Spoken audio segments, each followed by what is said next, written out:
Ako si Adrian, isang OFW dito sa Canada. Tara, samahan niyo kung kunin yung mga pangarap ko dito. Ngayong araw pala guys ay maglalakad-lakad kami ni Mark kasi maghahanap kami ng bagong apartment na lilipatan. Kasi yung location namin ng apartment ngayon ay medyo malayo sa mga bilihan. Kailangan namin lumipat kasi malapit na mag-snow.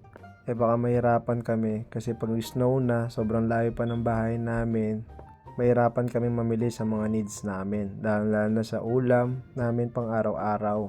Tapos wala pa kaming sasakyan kaya naghiram muna kami ng bike kila Kuya Kenneth. Kaya shoutout sa'yo Kuya Kenneth, napaka the best mo talaga. Going back guys, nandito na kami sa isang pupuntahan namin na apartment. Dito pala nakatira sina Kuya Penny tsaka si Ryan. May bakante daw dito. Nagbaka sakali kami, baka maganda dito at magustuhan ni Mark. Kasi si Mark yung lilipat dito sakali. Napakabait din ni Kuya Penny guys, kadating namin dito. Nag-offer agad siya ng food. Patay gutom kami guys, alam mo naman, nakikain muna kami. Anyway guys, sa basement pala sila. At dito din yung available na room na titignan namin ni Mark. Tapos sabi ni Kuya Penny, medyo maliit lang yung room. Pero sa akin, sakto lang to. Di ko alam kay Mark pang queen size kasi yung size niya. And then pinag-usapan na rin namin dito yung monthly, kung magkano yung renta, yung mga other sharing, and lahat-lahat. Then after namin kila Kuya Penny, ipupuntahan namin si Ate Carol. Kasi nakiusap ako kay Ate Carol kasi may isang available room doon. Sabi ni Ate Carol, sakto, naawa siya sa akin. Kaya grinab ko na yung pagkaawa niya.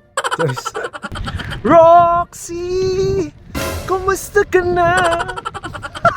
Iba talaga yung trip ng Pilipino, no? Oko lang ba? And then going back guys, nandito na kami kila Ate Carol. Shoutout sa'yo Ate Carol, napakabait mo talaga. Akala ko nga di kami papasukin kasi mukha kaming aso. At nung pagpasok nga namin kila Ate Carol, guess what? Inoffer agad kami ng pagkain. Alam mo naman, patay gutom ba kami? Yan nga guys, sobrang ganda ng sala at kwarto guys. Kaya ito talaga yung napili ko talagang nakiusap ako kay Ate Carol na sana Ate Carol maawa ka sa akin. Sumakto lang daw guys kasi yung anak ni Ate Carol si Janjan ay umalis na. Nagbukod na rin kasi siya kasi may pamilya na siya. Kaya saktong sakto to talaga. Siguro blessings disguise to guys, no? Ang ganda ng kwarto, tapos katabi ko lang yung sala, tapos yung CR. Kaya sobrang pwedeng na to guys. Sa mga nagtatanong dyan kung magkano yung mga bahay dito, yung mga renta rin, just PM and comment down below guys. Sa mga nanonood ng vlogs ko, maraming salamat po sa suporta nyo. Please like and share and follow me guys. See you in my next vlog. Bye! Love you!